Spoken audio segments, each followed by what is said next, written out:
And as you guys all know, there's a free e-bus, electric bus going in and around Subic Bay, Freeport. Ito yung schedule. Bigay ko sa inyo yung schedule, ha. Ang pick-up point lagi is sa Harbor Point. Ayan, Monday to Saturday. Pick up and drop off only. Ayan, okay? So may schedule siya, syempre. 'Di ba? Yung ruta na umiikot sa Central Business District Area or CBD kung tawagin natin, route letter A. A route kung tawagin, ano? Ayan. From 7 a.m. Monday to Saturday to, ha, itong tinutukoy ko, ha. 7 a.m. to 8 a.m. every 30 minutes. Yan, o, di ba? 7 o'clock, 7:30, 8 o'clock, 8:30, di ba? Hanggang 9 a.m. Pero pagdating ng 9 a.m. hanggang 4 p.m., maghapon to, hanggang 4 p.m., libre lang to, ha? Every hour, every 1 hour. Okay? So, punta kayo sa Central Business District area. I mean, sa Harbor Point, doon yung pick-up point. Every hour may bus. Di ba? Maghihintay sandali, a few minutes, then aalis na. Kaya kailangan on time kayo, di ba? Kung gusto nyong masakyan yung 4 o'clock schedule, nandoon na yan 4 o'clock schedule. Ganon. Okay? And then pagdating naman ng 5 p.m., dadami uli, every 30 minutes uli. 5 p.m. to 7 p.m., di ba? Every 30 minutes. 5 o'clock, 5:30, 6 o'clock, 6:30, hanggang mag 7 p.m. Yun na yung last. No? Okay? Yan yung route A. Pare-pareho yan. Sa Harbor Point ang pick-up, no? Okay? Yung Kalayaan route naman, papuntang Kalayaan Housing Area, 7 to 8 a.m. every 30 minutes. Ganun din, no? 7 a.m. to 8 a.m. Basta 7 a.m. to 8 a.m. every 30 minutes siya, eh. Karamihan, hindi naman lahat. Pero pakinggan nyo, di ba? Okay, 7 to 8 a.m. every 30 minutes. Tapos, ang susunod na 4 p.m. to 7 p.m. na every 30 minutes din. Okay? Sa Kalayaan Housing Area. Tapos, the next schedule, Biniktikan and QB route. Ito, every hour to. Biniktikan and QB route, 7 a.m., 8 a.m. Okay? Tapos sa hapon, 4 p.m., 5:30 p.m., 7 p.m. Ayan, Biniktikan and QB. Okay? Theme park route. Pag sinabing theme park route, yan yung pupunta sa sa Subic Safari. O yan, ha. Mambechay, ha. Mambechay Gali. Wow. O, unang-una sa binanggit ko, ha. O, bawing-bawi tayo, no? Theme park route. Subic Safari. Siyempre, unang yung mga theme park dyan. Maraming theme park dyan, eh. Merong Fantastic Park, Subic. May Ocean Adventure. Merong, ano pa ba? Basta yung mga madadaanan na theme park, no? Yan ang ruta. O, di ba? Ang pick-up sa Harbor Point, ang schedule niya, 7 a.m., isang 9 a.m., isang 4 p.m., isang 6 p.m., di ba? So, meaning, mapupuntahan nyo na yung mga theme park nang hindi namamasahe. Libre lang, no?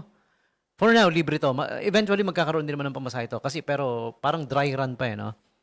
Kaya lang, pag umulan, ewan ko kung dry run pa rin, no? Ewan ko kay Ma'am Betchay, tanungin natin. Pag yung dry run ba ng bus na pumupunta sa inyo, umulan, nabasa, dry run pa rin? Tanong natin kay Zuger, si paring Zuger. Yan ha. Central Business District Area, mga ruta, Kalayaan, Biniktikan and QB, kasama yung mga theme park. Diba? Sakay na. Sabi nga, sakay na. And always remember lang din, ha, pag total libre naman yung sakay, clean as you go, ha. Kung may mga basura kayo, huwag nyo iwan naman sa bus, di ba? Dalhin nyo na, bitbitin nyo na hanggang makakita kayo ng basurahan. I think sa bus may basurahan din naman. Pero mas maganda, bitbitin nyo na lang. Kasi madaling mapuno yung basurahan, di ba? Sa bus, paano kung puno na, di ba? Clean as you go, Claygo as we call it. Yan, that's the public advisory, free e-bus schedule. Harbor Point ang pick up and drop off, di ba? Monday to Saturday. Ayan. There's the schedule for you. Tapos yan, ha? Sustainable clean energy ang gamit natin sa e-bus. Kaya nga e-bus, no? May nag-message nga sa akin, uy, may libre kayong ubas? Sabi ko, siya nga, e-bus. Electric bus. Okay. And, we would like to congratulate our friends at Tourism Gapo, ha? The Tourism Department of Olongapo City. They were given the Certificate of Appreciation for the Olongapo City Fiesta 2025 First Jeepney Festival. Ayan, okay. So, thanks daw, sabi ng Tourism Gapo, to the city government, syempre to Olongapo City Fiesta Committee for recognizing the hard work and dedication of the Gapo Tourism Department. Congratulations, ha? Congratulations, Madam Fifi and the rest of the gang. The gang talaga, you know? The rest of our friends at Olongapo Tourism Department. As always, great job, huh? Job well done. Okay, and here's another announcement coming from our friends at SBCI, Subic Bay Colleges Inc. Dream big! Kung gusto mong magtagumpay, simulan mo dito sa SBCI, no? Halimbawa, pangarap mong maging negosyante, IT professional, tagapagtanggol ng batas, tourism leader, or hospitality expert. Ito yung mga kursong magdadala sa iyo sa tagumpay, mag-enroll na sa SBCI, di ba? BS Entrepreneurship, yan. Kung gusto mong maging negosyante, di ba? BS Information Technology, kung gusto mong maging IT professional, di ba? Kung gusto mong maging tagapagtanggol ng batas, alagad ng batas, BS Criminology, okay? Maging tourism leader, or anything that has to do with tourism, BS Tourism Management, di ba? And hospitality expert naman, syempre, BS Hospitality Management. Hands-on learning, disiplinadong pagtuturo, tunay na paghahanda para sa trabaho at negosyo. Open ang enrollment, ha? You can enroll anytime. Just go there. Numbers 2 and 3, 18th Street, West Bacbac, Olongapo City from 8 a.m. to 5 p.m. You may also call or text 0920-2858-170. Huwag ipagpaliban ng pangarap. Simulan mo na ngayon. Enroll na sa SBCI. SBI Shaping Minds, Building Futures. Alright. So check it out at SBCI.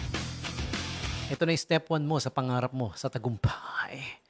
Oh, pangarap sa tagumpay. Hindi tagay sa tagumpay, ha? May commercial. Okay, so yeah, I guess that's about the time that we have.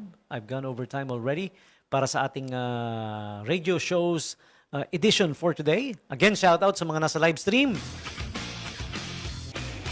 Thank you again for joining me.